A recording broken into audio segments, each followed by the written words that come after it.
사도행전 2장 37절에서 47절, 조금 길지만 한 절씩 교독합시다. 사람들이 이 말을 듣고 마음에 찔려서 형제들이여 우리가 어떻게 하면 좋겠습니까 하고 베드로와 다른 사도들에게 말하였다.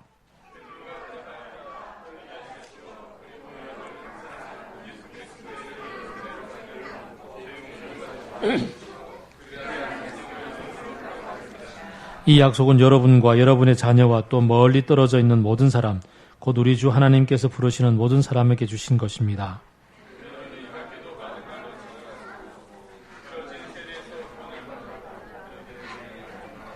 그의 말을 받아들인 사람은 세례를 받았다. 이렇게 해서 그날의 신도의 수가 약 3,000명이나 늘어났다.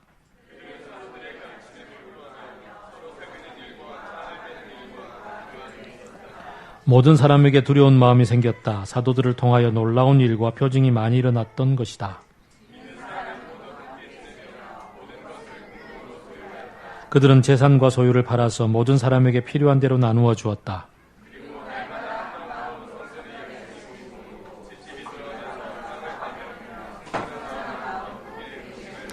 같이 읽읍시다. 하나님을 찬양하였다. 그래서 그들은 모든 사람에게서 호감을 샀다. 주님께서는 구원받는 사람을 날마다 더하여 주셨다. 아멘. 11장 19절에서 30절입니다.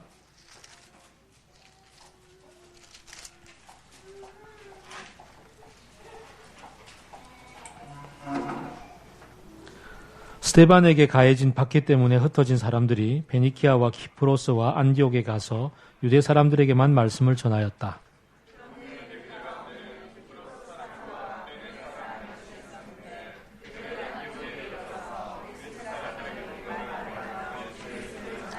주님의 손이 그들과 함께 하시니 수많은 사람이 믿고 주님께로 돌아왔다. 바나바가 가서 하나님의 은혜가 내린 것을 보고 기뻐하였고 모든 사람에게 굳센 마음으로 주님을 의지하라고 권하였다.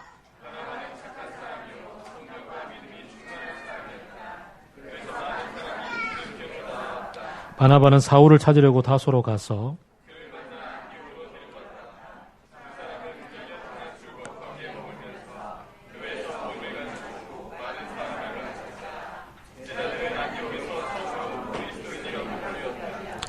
그 무렵에 예언자 몇이 예루살렘에서 안디옥으로 내려왔다.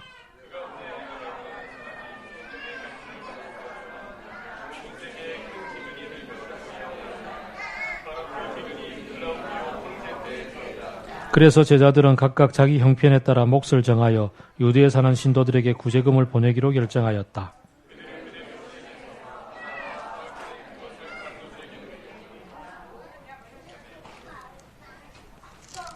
13장 1절에서 3절입니다. 이건 다 같이 읽읍시다. 시작. 안디옥 교회에 예언자들과 교사들이 있었는데 그들은 바나바와 니게르라고 하는 시몬과 구레네 사람 루기오와 분봉왕 헤롯과 더불어 어릴 때부터 함께 자란 마나엔과 사울이다. 그들이 주님께 예비하며 금식하고 있을 때에 성령이 그들에게 말씀하셨다. 너희는 나를 위하여 바나바와 사울을 따로 세워라. 내가 그들에게 맡기려 하는 일이 있다. 그래서 그들은 금식하고 기도한 뒤에 두 사람에게 안수를 하여 떠나 보냈다. 아멘.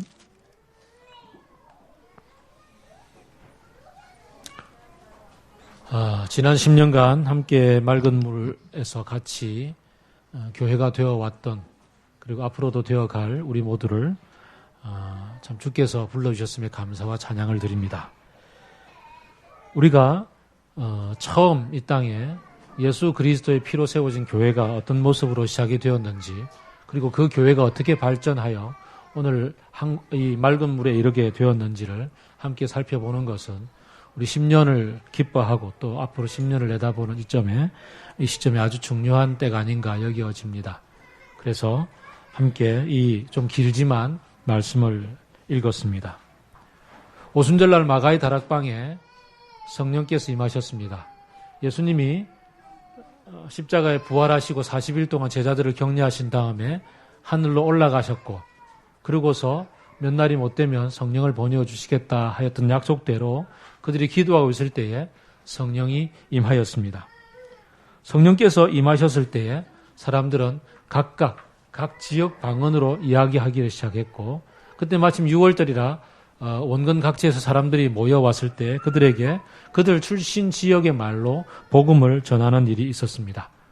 아마 좀 상상해 보면 사람들이 막 방언으로 함께 120명이나 되는 사람들이 모여서 찬양하고 기도하는 소리를 듣고서 무슨 얘기야? 무슨 일이야? 그러고 사람들이 몰려왔을 때에 그들에게 베드로가 일어서서 설교를 하는데 아마 중간중간 120명이 흩어져 있으면서 주변 사람들의 말을 듣고서 그 사람들이 사용하는 말, 그 사람들의 언어로 동시 통역을 하지 않았을까? 국제회의장처럼 아마 그런 상황들이 벌어졌을 겁니다. 그날 말씀을 듣고 약 3,000명이 회개를 하였습니다. 그리고 예수님의 이름으로 세례를 받았습니다. 3,000명이 세례를 받았으면 아마 여러분이 종종 신문 기사로 보는 그 진중 세례 뭐 이런 거 있잖아요. 그죠? 군대에서 막 무더기로 함께 세례받는 그런 모습 아마 그려보면 좋을 것 같기도 합니다. 그리고는 교회가 시작이 됩니다. 3,000명이 모여서 예배를 드릴 수 있는 공간은 요즘도 드문데 그때는 더 없겠죠. 그러니 아마 집을 예배당을 지을 거라 생각은 못 했을 거고, 그들은 날마다 그렇다고 그들이 성령에 의해서 예수 그리스도인이 되었다 하더라도 유대 사회 속에 있는 유대의 법을 따르는 유대인들이었기에 별로 배척받을 것도 없고 해서 성전에 날마다 모였습니다.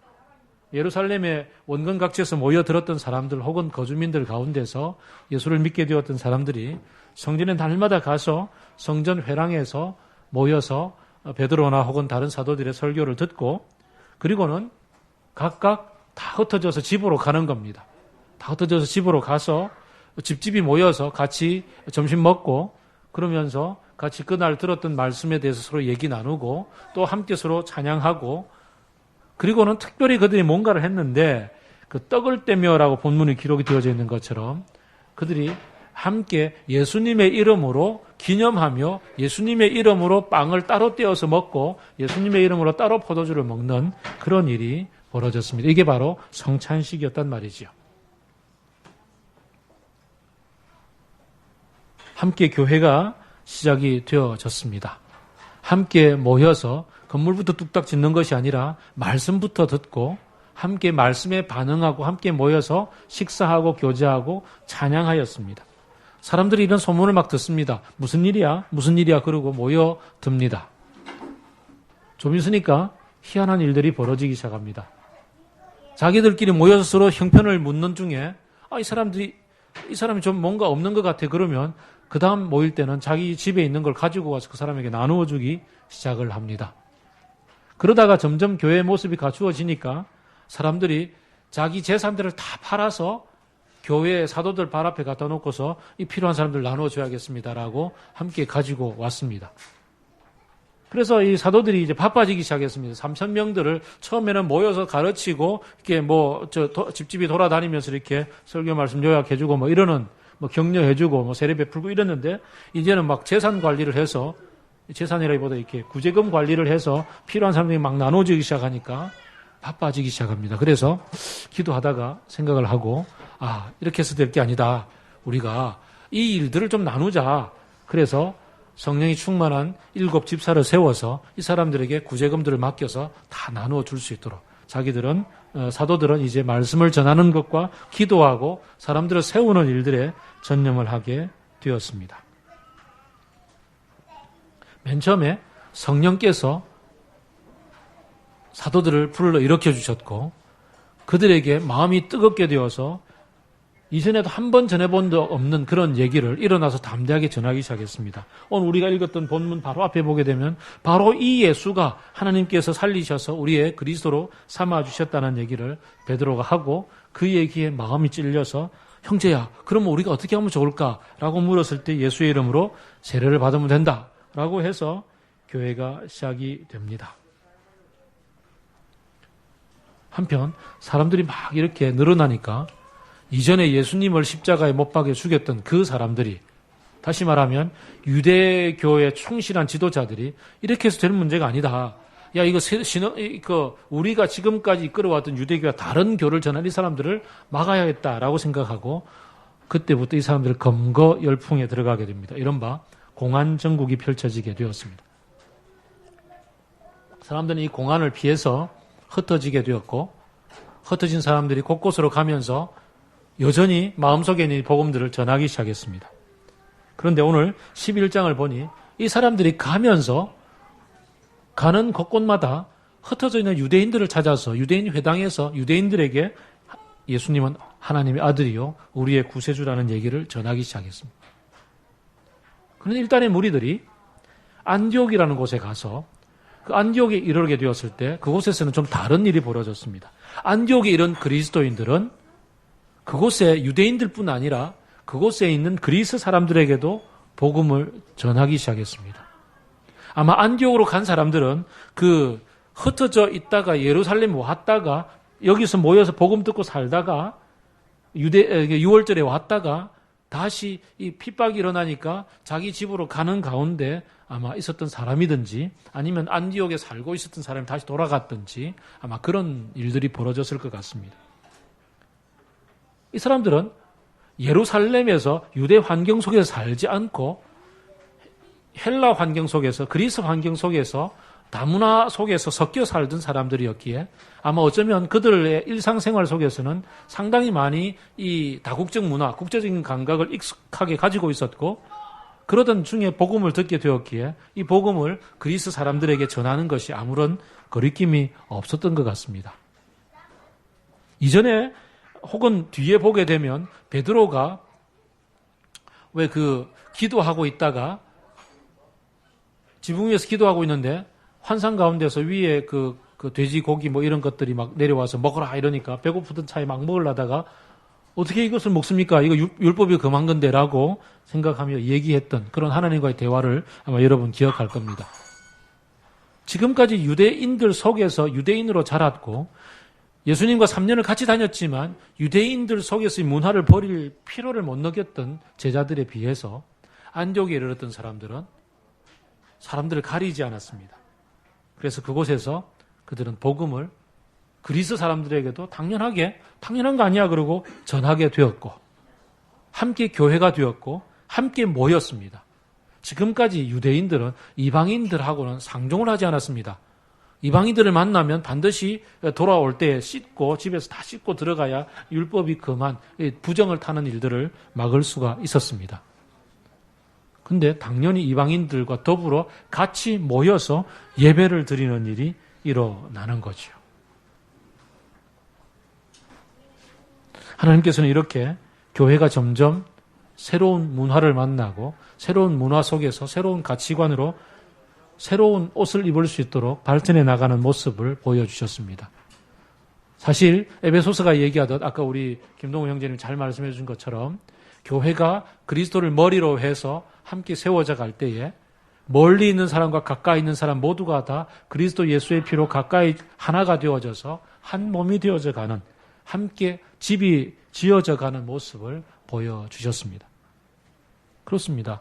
교회가 우리끼리만 모여서 있는 잔치가 아니라 함께 울타리를 허물고 성별을 뛰어넘고 문화를 뛰어넘고 피부색을 뛰어넘고 함께 열려지는 귀한 경험들을 하게 되는 것이 교회가 하나님의 역사 가운데 발전해 나가는 모습이었습니다. 그 가운데 우리 맑은 물교회도 함께 있습니다. 사실 우리가 지난 10년 동안에 함께 진리가 너희를 자유케 하리라는 말씀을 가지고서 그동안 우리 교회 문화, 약간 보수적인 교회 문화 속에서는 좀 이상한 것들마저도 금지해왔던 것마저도 함께 깨뜨리면서 그것을 뛰어넘으면서 그게 더 좋은 말씀이죠. 뛰어넘으면서 그 이전의 사람들이 그러니까 그 이전에 어떤 교회 문화였으면 절대 가지 않을 곳에 가서 그곳에 있는 사람들을 만나고 함께 더불어서 같이 어울려서 복음을 나누며 살 수 있었던 일들을 경험해 왔습니다. 교회는 이렇게 발전해 갑니다. 지금 우리 한국 사회를 넘어서서 미국으로 가게 되면 미국은 이제 동성애가 아주 첨예한 문제가 되어져 있고 이제 PCUSA까지도 동성애자들에 대해서 교회 문을 열게 되는 일들을 보게 됩니다. 아직까지 한 곳만 열지 않고 다 이렇게 동성애자들을 받아들인 교회들을 보게 됩니다. 동성애가 성경이 말하는 죄이다 아니다를 넘어서서 그 영혼들을 만나고 그들에게 여전히 복음 안에서 한 가족 공동체가 될 수 있는가를 실험하는 것은 매우 중요한 일이라 할 수가 있습니다. 하물며 우리가 한 가족이 되어 살아가는 교회 공동체 안에서 성격과 기질이 다르고 살아온 문화와 환경이 다르다고 해서 우리가 그리스도 안에서 한 몸이 되지 못할 이유가 없습니다. 최근에 제가 운동을 하면서 TV 보니까 러닝머신 위에서 TV를 보면서 옛날 영화들 흘러간 걸 한번 보게 되었는데 그때 결혼하면서 전라도 경상도 이래가지고 열심히 싸우는 결혼, 위험한 상견례 이런 게 있더라고요. 옛날 영화인데.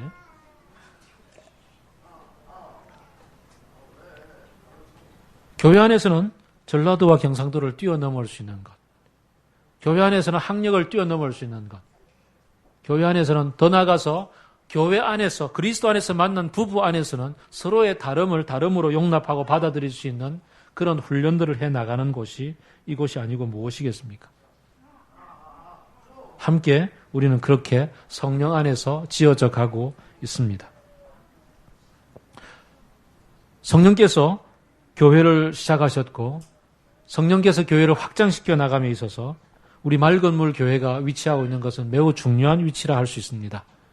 이미 우리 교회의 역사를 통해서 볼 때에 개신교가 출발했던 그 종교개혁 시기는 중세 가톨릭이라고 얘기되어지는 그런 중세 세계관들이 이미 르네상스로부터 무너져서 새로운 근대라는 모던이라는 세계관들이 탄생하던 시대에 그 세계관과 맞물려서 함께 종교개혁이라는 그 이전 시대의 세계관과 함께 맞물려서 살아왔던 중세라는 중세 교회 틀들을 깨고서 이 모던이라는 사회 속에 적합한 교회 모델들을 실험하고 도전해왔던 한 100여 년, 한 100년에서 200년 사이 되는 그러한 실험들을 거친 끝에 칼빈과 루터의 종교개혁이 열매를 맺게 된 역사를 보게 됩니다. 켈빈과 루터 이전에 약 200년 정도의 종교개혁의 시도들은 다 화형으로 끝났습니다. 종교 당국에 의해서 화형 재판으로 끝났던 안타까운 모습들이죠. 그 종교개혁의 시기가 이제 모던 시대를 충분히 함께 지탱해 왔었다면 여러분이 함께 살아가고 있는 우리 모두가 함께 살고 있는 이 시대는 벌써 포스트 모던이 한참 무르익어 있는 시대라 할 수 있습니다. 이 포스트 모던이 한참 무르익어 있는 이 시대에 그리스도인이라 이름하는 사람들은 교회 안에서는 여전히 모던적인 그러한 얘기들을 듣고 모던적 삶에 대한 도전을 받고 내가 만나는 환경 속에서는 포스트 모던적인 삶을 살아간다면 우리는 이 간격을 메울 재주가 없습니다. 이 간격을 메울 재주가 없다 보니 점점점 더 사회 속에서 교회는 격리되어지고 개토가 되어져 가게 되고 그래서 개독교라는 이름을 듣게 되고 가나안 성도들이 늘어나는 현실들을 보게 됩니다. 이 속에 우리는 수많은 도전과 수많은 새로움을 입는 시도들을 해야만 하는 그런 이 역사적 현장에 있다 할 수 있습니다.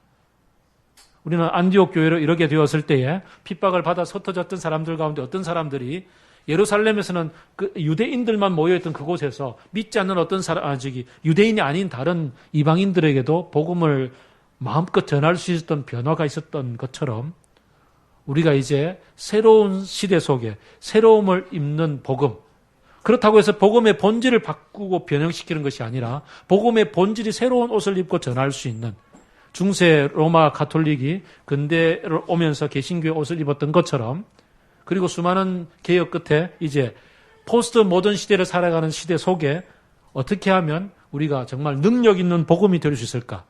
그 당시에 이방인들에게도 능력이 있었던 복음이었다면 지금 여전히 포스트 모던을 살아가고 있는 우리 젊은 시대, 우리 주변에 만나는 사람들에게도 능력이 있는 복음이 될 수 있을까를 고민하며 시도하고 기도하고 애써보는 것이 우리 맑은 물 교회가 함께 이제 10년을 다시 내다보며 나갈 때 귀한 방향타가 아닐까 여겨집니다.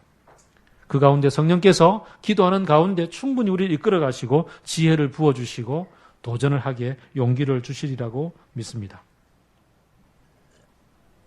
한편 함께 성도들이 모여서 공동생활을 해나가는 가운데 성도들의 필요들의 눈이 떠여졌습니다. 예루살렘 교회에서는 모일 때마다 필요한 것들을 가지고 와서 함께 나누었습니다. 그러다가 이제는 모든 것을 팔아서 사도들의 발 앞에 내어놓고서 함께 나누어 썼습니다. 그런데 11장을 보게 되니까 예루살렘에 대기근이 찾아왔습니다.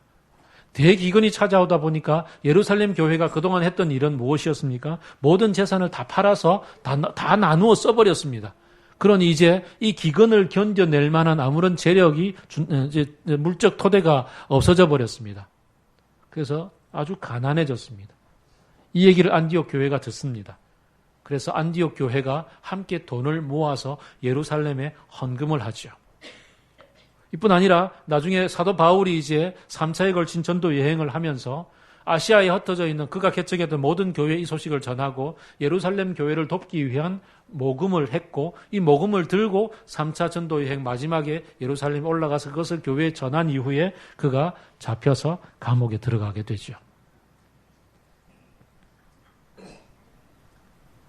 우리는 사도행전 2장에서 성도들이 함께 모든 것들을 다 팔아서 나누어 썼더라라는 말씀에 굉장히 도전을 받습니다.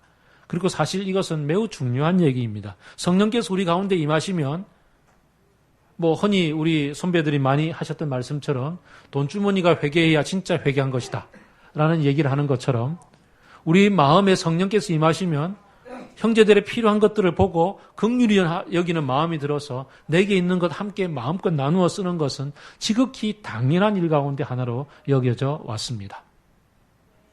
장발장을 볼 때에 그 장발장에게 찾아왔을 때 그에게 그 밥을 먹여주는 신부님, 그가 훔쳐갔던 은촛대에 대해서 내가 너에게 준 것이라고 여유있게 마음을 열어서 그를 보듬어 주었던 그 신부님의 얘기는 그리스도인들이 살아왔던 교회 역사 가운데서 수도 없이 많은 그런 증거의 역사들을 보게 됩니다.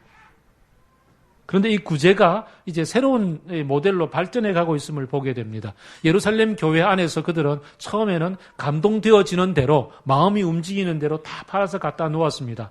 갖다 놓는데 불의의 사고도 있었습니다. 어떤 사람들은 질투가 생겨서 아나니아와 삽비라는 자기 친구인 바나바가 다 팔아놓는 것을 보니까 나도 갖다 놓아야지 이러고 갖다 놓는데 팔면서 뭔가 좀 마음이 캥기는 게 있어서 좀 남겨두고 가지고 와서 다 가져왔습니다. 이랬더니 왜 성령과 교회를 속이느냐라고 얘기해서 그 자리에서 죽는 일들도 생겼습니다.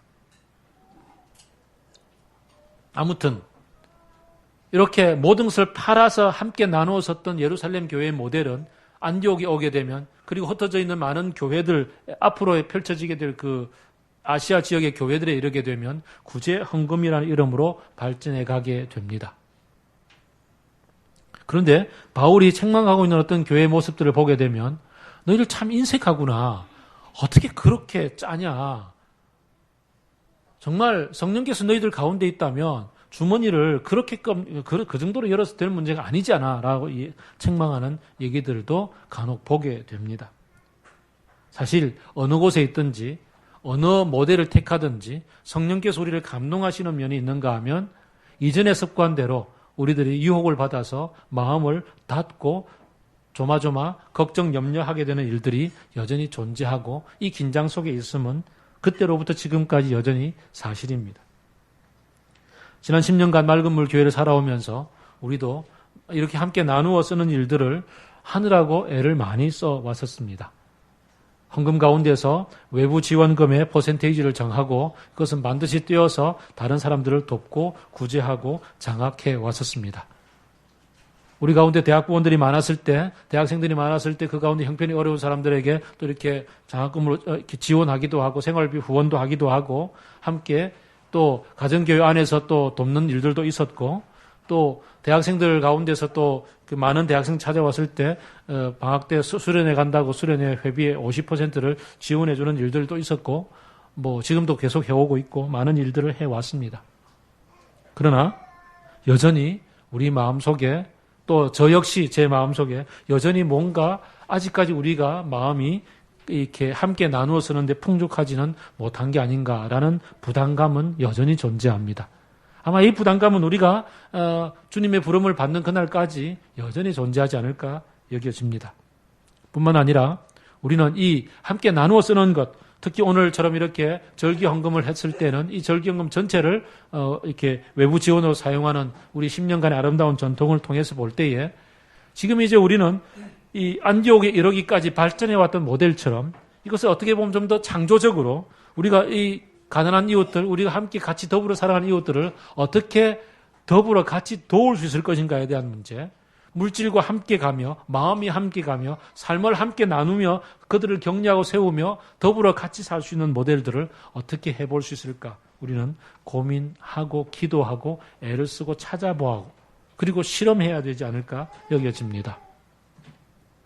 사실 우리는 그런 실험들을 좀 안이하게 해오고 있는지 모르겠습니다. 안일하게 그저 헌금한 것을 그냥 지원하는 것으로 끝나는지 모르겠습니다. 좀 더 기도해보는 가운데 우리가 마음을 모아서 서로 토론하고 가정교회별로 토론하고 모아서 그렇게 뭔가 서로 같이 더불어 살아갈 수 있는 모습은 뭐가 될까? 그것은 우리들의 앞으로의 방향을 결정지어 줄 수 있는 귀한 것일 수도 있습니다. 우리가 이렇게 주일날 모이는 이 공간을 어떻게 하면 함께 이웃들과 더불어 나누어 쓸 수 있을까? 사실 이 문제는 10년 동안 고민만 해왔지. 사실 그리고 저의 이 게으른 성품과 저의 이 좀 창조적이지 못한 그런 모습으로 인해서 함께 더불어 세워져 있는 리더가 그 모양이니 아직까지도 다른 창조적인 아이디어를 못 내고 이렇게 있는 것 사실입니다. 이럴 때 우리는 리더들이 혹은 성도들이 함께 이렇게 마음을 모아서 창조적인 아이디어를 서로 공유하고 이것이 서로 펼쳐질 수 있는 그러한 모델들을 개발해 나가는 것이 앞으로 우리들이 해야 될 일들이 아닐까 여겨집니다. 무엇보다도 우리 마음속에 성령께서 주시는 감동을 쫓아서 더불어 살고자 하는 의욕이 충만한 것이 훨씬 더 중요하리라 여겨집니다. 한편 이제 예루살렘 교회는 모여서 기도하는 가운데 성령께서 임하셔서 일어나 설교하는 가운데 그 자리에서 3,000명이 모여서 따로 나갈 필요 없이 초대형 교회, 기가 막히는 교회가 되었습니다. 기가 처치. 그런데 이들에게 하나님께서는 핍박이라는 도구를 사용하셔서 하나님 핍박을 주신 건 아니지만 핍박이 일어났을 때 이 핍박이라는 도구를 사용하셔서 이들이 흩어져서 곳곳으로 갈 수밖에 없는 환경들로 만들었습니다. 그런 환경이 생겼을 때 그것을 성령께서 사용하셨습니다. 이것이 더 정확한 표현입니다. 성령께서 핍박을 일으키신 건 아니지만 핍박이 일어났을 때 이 핍박을 사용하셔서 선한 결과로 이끌어 가시기 위해서 흩어진 성도들 모두가 그곳에서 복음을 전하는 놀라운 일들을 보게 만들었습니다. 길 가던 빌립이 이디오피아 내시를 만나서 그래서 복음을 전했던 결과로 이디오피아가 콥틱 교회라는 아주 독특한 교회 양식으로 지금까지도 존재하고 있습니다. 거기에 비해서 안디옥에 흩어졌던 사람들이 복음을 듣고서 그곳에 교회가 시작이 되어졌을 때 예루살렘은 거기에 교회가 시작됐다는 얘기 아마 어쩌면 첫 보고였던 것 같아요. 흩어졌던 사람들이 개인적인 복음을 전했지만 모여서 교회가 되었다라는 얘기를 처음 들었던 것 같습니다. 그래서 그곳에 사도를 파송합니다. 바나바가 가는 거죠. 예루살렘에서는 성도들이 이미 모여있는, 이미 준비되어져 있는 리더였던 사도들, 70명이나 되는 사도들을 중심으로 해서 날마다 성전에서 말씀 듣고 집으로 흩어져서 그것이 그런가 하여 이렇게 말씀을 같이 나누는 일들을 반복하면서 성도들이 자라왔습니다. 거기에 비해서 안디옥에서는 그리스도인이 함께 모였다는 얘기를 들었지만 이들을 지도해 줄 마땅한 리더가 없다는 것을 보고서 예루살렘 교회가 거기에 리더를 파송하죠. 바나바가 가서 보니까 사람들이 말씀이 필요해. 그래서 날마다 말씀을 가르치니 역부족이라. 바나바는 이렇게 말이 이름이 뜻하는 바처럼 돕는 자, 권위 이런 뜻이죠. 위로자, 권면하는 사람. 그러니 이 교회에 새로운 좀 리더가 있으면 좋겠다 생각이 들어서 저기 다소에서 3년 동안 열심히 묵상하고 있던 바울을 불러서 바울과 더불어서 교회를 섬기게 되는 거죠. 바울이 누굽니까? 사실 이 바울은 사도 축에 들어갈 수 없었던 사람이잖아요. 사도 축이 아니라 사실은 핍박자였잖아요. 그가 바뀌어져서 그리스도인이 되었다는 얘기를 듣고서 예루살렘 교회는 여전히 캐션 마크였죠. 왜냐하면 그들이 경험했던 핍박이 얼마나 혹독했는지를 알기 때문에, 그들은 몸소 체험했기 때문에 그 핍박의 선봉에 섰던 사람이 바뀌면 얼마나 바뀌었을까? 가짜 아니야? 이런 생각을 하고 있던 그때에, 그래서 그는 예루살렘을 바로 가지 못하고 말씀을 받고 예수 그리스도와 교제를 나누기 위해서, 더 깊은 영적인 교제를 나누기 위해서 아라비아 광야로 가서 3년을 지내다가 다소 자기 고향에 가서 그곳에서 복음을 전하고 있었단 말이죠. 아무도 불러주는 사람이 없었던 바울을 바나바가 부른 거죠. 여기서 안디옥 교회에 새로운 또 특징이 있죠. 복음을 그리스인들에게 전했을 뿐만 아니라, 유대인들의 벽을 넘어서 전했을 뿐만 아니라, 이 곳에서의 포용력은 예루살렘에서는 캐션 마크를 가지고 있던 바울을 리더로 초청해서 그의 가르침을 받게 되는 거죠. 그동안 맑음을 교회는 함께 리더를 세우기 위해서 애를 많이 썼습니다. 함께 제자훈련과 또 풍삼기와 풍삼기 이끄미와 또 제자훈련, 이번에 6기가 지난주에 아주 너무너무 감격적인 이제 마지막 수업을 했습니다. 그렇게 함께 리더를 세워왔습니다. 이제는 우리의 리더도 지금까지 세워져 왔던 리더와 또 다른 모습, 또 다른 삶의 배경, 또 다른 어떤 특징과 은사들을 가진 사람들을 많이 세워야 될 필요들이 우리들 속에서 존재합니다. 우리가 가정교회를 이끄는 리더뿐만 아니라 가정교회를 넘어서서 함께 하나님의 나라를 꿈꾸며 살아가기 위해서 다양한 능력과 자질들을 갖춘 리더들을 어떻게 다양한 모습으로 거기에 맞게끔 함께 성령 안에서 훈련하고 자라나가며 세워서 격려하고 그들의 지도력을 인정하며 더불어 같이 함께 교회가 되어져 갈 것인가도 앞으로 우리는 고민해야 될 숙제입니다. 리더십의 변화. 리더십은 포용력과 더불어서 같이 가는 것을 안디옥에서 보게 됩니다. 그리고 말씀을 이 두 교회 모두 다 열심히 배웠습니다. 말씀을 배우고 훈련했습니다. 특히나 안디옥 교회에 이르게 되었을 때는 놀라운 일이 벌어집니다. 바나바와 바울이 열심히 가르치고 세웠더니 이들의 삶이 바뀌고 이들의 삶의 모습이 구체적으로 이웃들 속에서 드러나면서 이웃들이 이들을 부르기를 그리스도인이다, 우리로 말하면 예수쟁이다, 이렇게 부르게 되는 일들이 벌어졌습니다. 예수쟁이다라고 할 때는 좀 비꼬는 말이 좀 들어가지만 그리스도인이다라고 했을 때는 뭔가 좀 이 경외감마저도 드는 그런 표현처럼 느껴지기도 합니다. 왜냐? 삶이 바뀌었으니까. 가르침의 결과가 삶의 변화로 드러나고 우리 이웃들의 증거 속에서 드러나는 것을 보게 되는 가르침. 그런 양육. 맑음물 교회가 힘써야 될 그러한 얘기들이 아닐까. 귀담아 들어야 될 얘기 가운데 하나라고 여겨집니다.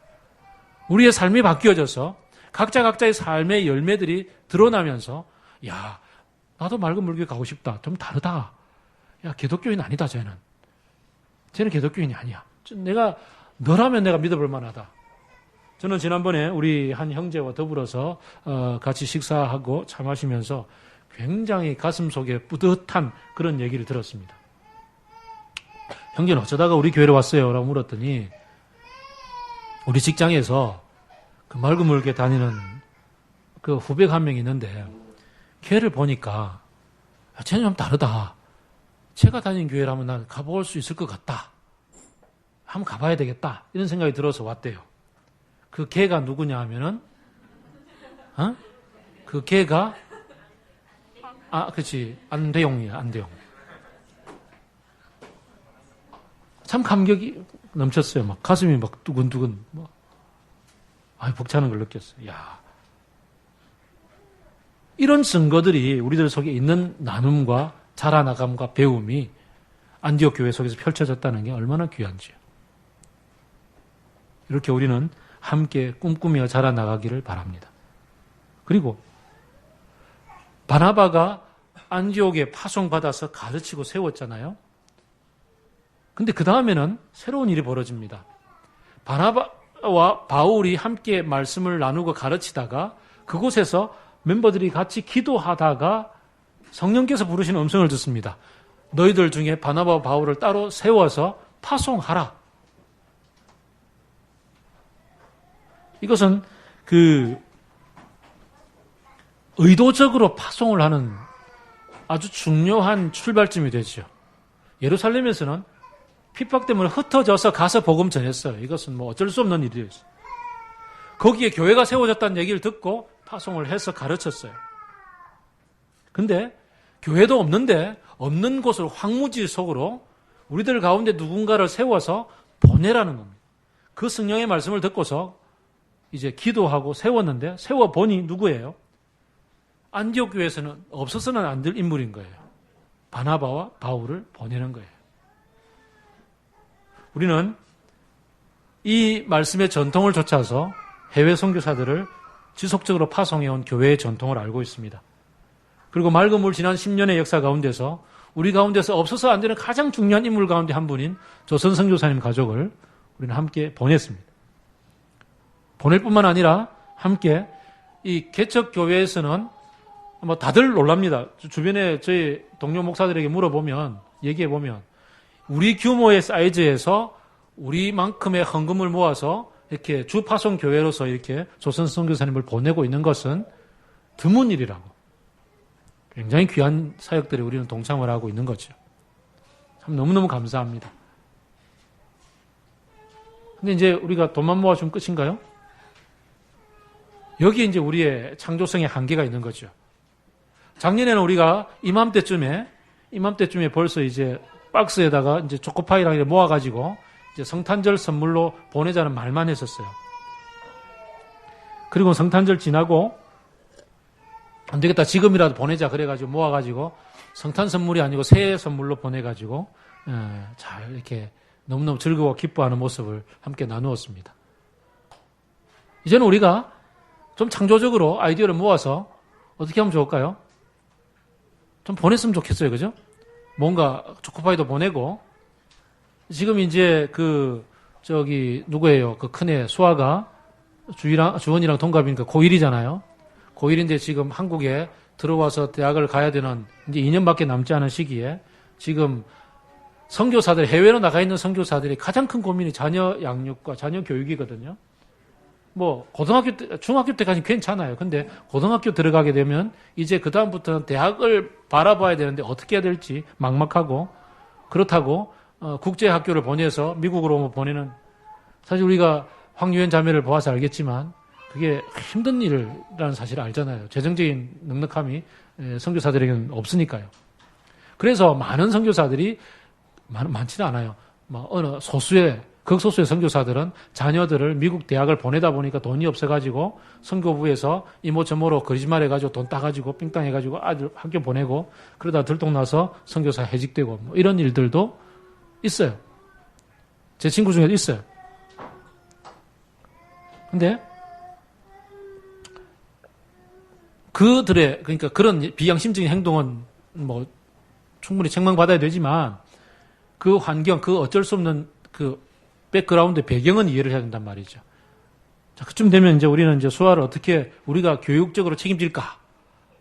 우리가 보냈으니, 우리 가족이 갔으니, 함께 우리 중에 서성진 형제를 파송해서 수학교사로, 마침 걸어가고 있기에, 보내기만 하면 되겠습니까? 성진 형제가 지금 벌고 있는 돈만큼 우리가 후원해주고, 가서 가르치고 와, 이렇게. 한다든지, 어쨌든 창조적으로 이렇게 후원을 체계를 갖추고, 그보다 더 중요한 것은 서로 개인적인 이메일들을 주고받으며 국제전화 내가 걸어서 내가 먼저 전화해서 안부를 물어보는 그런 교제들을 함께 나누는 것도 중요하죠. 어디 그뿐이겠습니까? 모두가 다 해외로 갈 수는 없잖아요. 모두가 다 해외로 갈 수 없는 이곳에서 우리는 우리 주변에 있는 곳곳으로 여전히 파송받은 사람인 것을 기억하는 것, 얼마나 중요한지 모릅니다. 우리가 지난 여름 수련회 맨날 하나님의 나라 얘기하며 육아와 맞벌이와 그 다음에 신입사원과 기타 모든 사람들의 얘기들을 함께 들었습니다. 우리들이 보냄을 받은 그곳, 우리 각자가 보냄을 받은 그곳, 사실 바울과 바나바가 교회에서 세움을 받아서 보냄을 받은 그 척박한 그 소아시아 지역, 터키 지역과 지금 저기 그리스 지역에 이르는 그곳만큼이나 우리들이 삶을 살아가고 있는 현실들 속에서는 그리스도인의 철학과 그리스도인의 정신을 가지고 살아가기에는 말도 안 되는 환경들 속으로 우리는 매일매일 출근, 퇴근을 반복하며 우리는 그곳에서 장 보고 그곳에서 밥 먹고 살아가고 있지 않습니까? 우리는 매주 보내는 거예요, 우리는.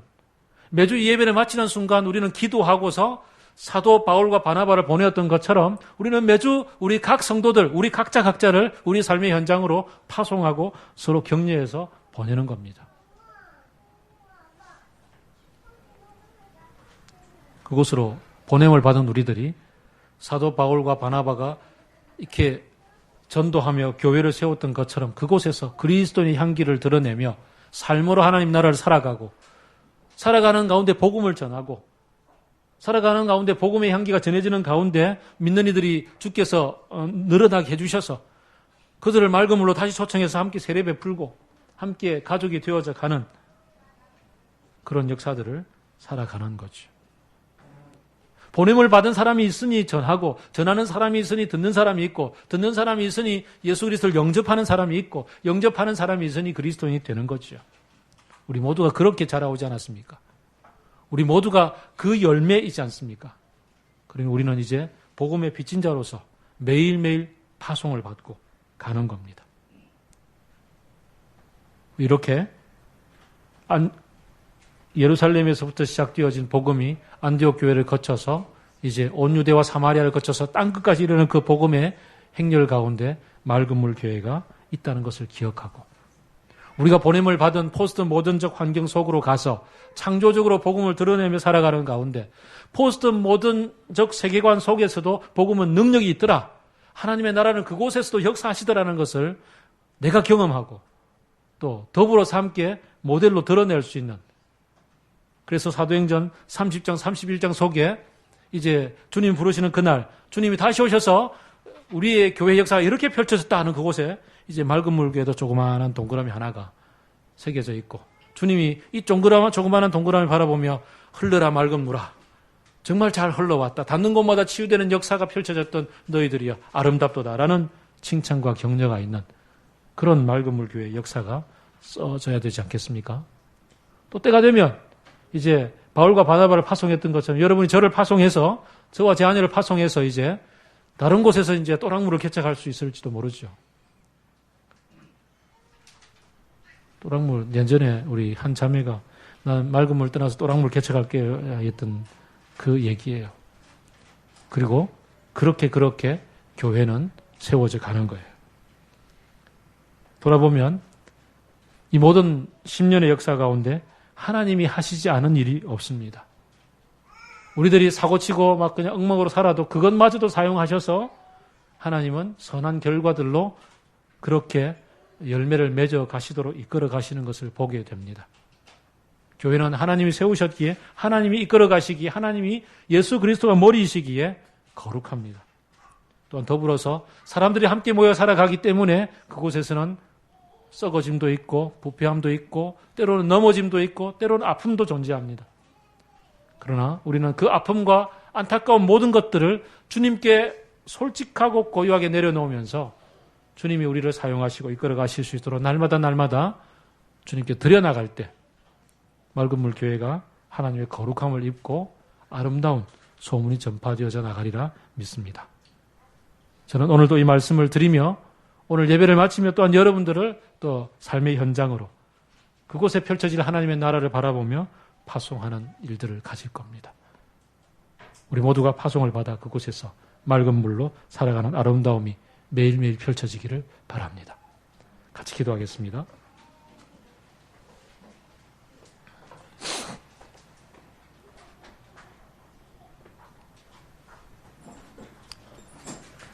하나님이 우리를 어떻게 이곳으로 불러주셨는지를 떠올리며 감사합시다.